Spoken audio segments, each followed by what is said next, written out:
Fala galera, tudo bom? Eu vou hoje deixar uma dica bem interessante para vocês, que é como vocês podem construir um SaaS multi-tenancy com vários domínios. Vamos supor que vocês precisam ter o seguinte cenário. Eu vou colocar aqui.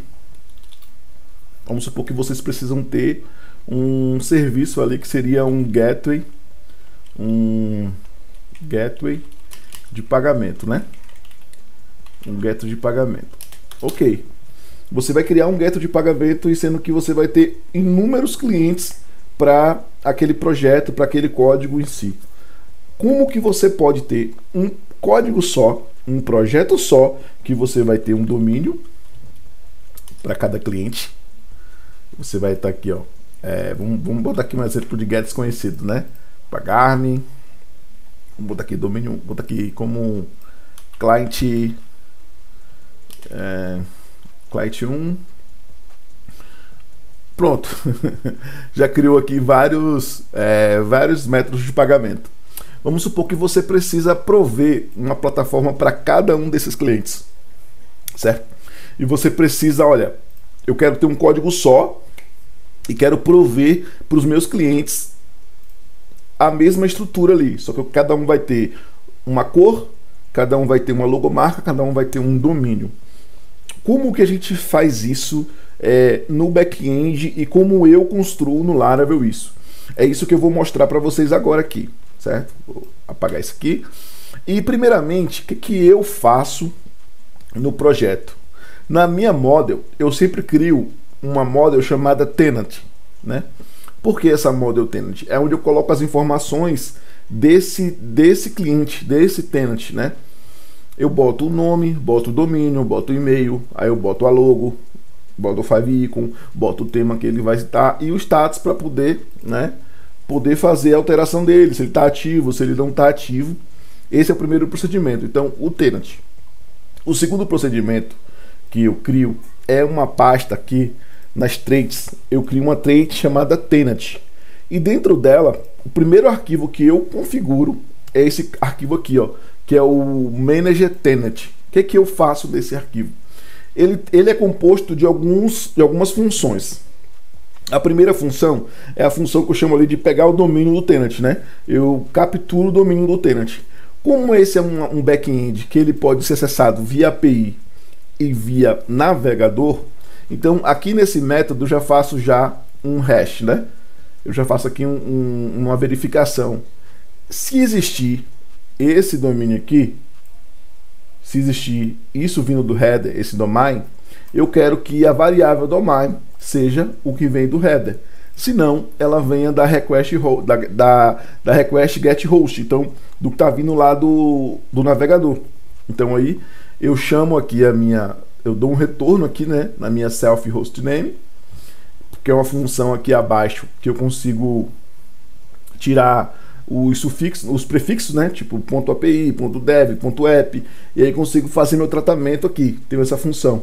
Isso caso você precise na sua aplicação tratar, porque eu cadastro o domínio literal ali, tipo tenho ali o app.pagseguro.com.br, então eu só coloco o pagseguro.com.br como meu tenant, e sendo isso como valor único.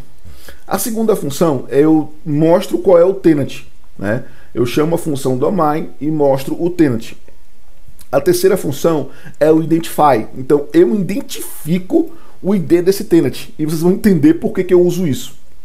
E aqui o status do meu tenant, né? Se o meu tenant existir, então o status é true. Se ele não existir, o meu status é false. Passando isso, eu crio agora um escopo, né? Eu crio um escopo global que eu faço o que, cara? Vai lá na minha classe Manager Tenant, dá um use nela aqui, que é uma trait, e traz ela aqui. Então aqui nesse escopo global o que eu faço? Seria aquele where global para todos os models que eu usar essa trait, que é o tenant trait. A segunda coisa que eu crio aqui dentro do tenant é o observable. Porque toda vez que eu fizer um insert ou um update, ele sempre vai fazer um insert attribute. Na verdade, quando eu criar, né? ele está aqui como criar. Essa função aqui é do create, porque no update não é necessário porque eu já estou usando o where. Então, quando eu buscar aquele usuário, eu já sei que aquele usuário é daquele tenant, então eu faço o update. Então, na criação, eu tenho esse observable, que eu passo aqui o tenant ID lá do método aqui, ó, o identify. Então, sempre eu passo o ID ali na criação, entendeu?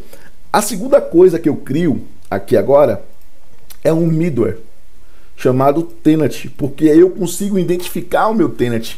Então, usuários que não tenham acesso ao meu serviço, eles podem ter acesso ali à API, o domínio principal, mas eles não vão conseguir acessar os serviços porque eles não estão cadastrados na base de dados. Então aqui eu faço aquela mesma verificação lá de host, né?